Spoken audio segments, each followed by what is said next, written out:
Pushpa 2 the rule ছবিটি মুক্তির পর থেকেই বক্স অফিসে তুলেছে ঝড়। এই ছবিটি সর্বপ্রথম বিশ্বজোড়া বক্স অফিসে সবচেয়ে কম সময়ের মধ্যে 1000 কোটির ক্লাবে নাম লিখিয়েছে। পুষ্পা হিসাবে আল্লু এতটাই জনপ্রিয় যে তিনি ছাড়া অন্য কোনো অভিনেতাকে এই চরিত্রে ভাবতে নারাজ ভক্তরা। তবে আপনি জেনে অবাক হবেন, আল্লু অর্জুনের আগে পুষ্পার প্রস্তাব দেওয়া হয়েছিল বলিউড বাদশাহ শাহরুখ খানকে। এবার শাহরুখ নিজেই জানালেন যে পুষ্পার অফার ফিরিয়ে দিয়ে তিনি রীতিমতো দুঃখিত।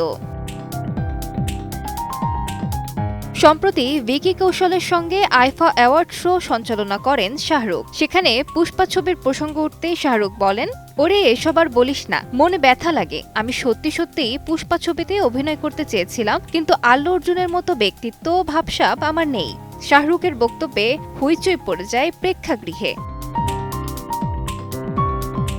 2024-এ শাহরুখের কোনো ছবি মুক্তি পায়নি। শাহরুখ, আমির, সালমান ছাড়া 3 খানবিহীন একটি বছর কাটিয়েছে বলিউড। আলিশা ইসলাম, সময় সংবাদ।